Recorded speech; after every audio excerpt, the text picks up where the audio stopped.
Hi friends, നമുക്കൊരു വചനം വായിച്ച് നോക്കിയാലോ. പാപിക്ക് ഒരു പുതിയ ആരംഭം സാധ്യമാണ്.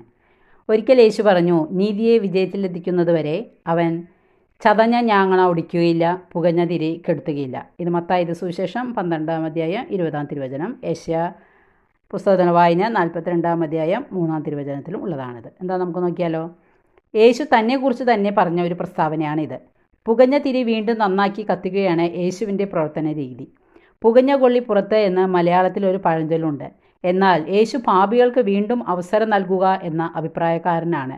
3 വർഷമായി ഫലം നൽകാത്ത അത്തിവൃക്ഷത്തിൻ്റെ ഉപമയിൽ കൃഷിക്കാരൻ യജമാനോട് പറയുന്നത്, ഞാൻ ആ മരത്തിൻ്റെ ചുവട് കിളച്ച് വളമിടാം, അത് ഫലം നൽകിയേക്കും, ഇല്ലെങ്കിൽ വെട്ടിക്കളയാം എന്നാണ്. യേശു ആ സ്ത്രീയോട് പറഞ്ഞതും, ഞാനും നിന്നെ വിധിക്കുന്നില്ല, പൊയ്ക്കൊള്ളുക, ഇനിമേൽ പാപം ചെയ്യരുത്.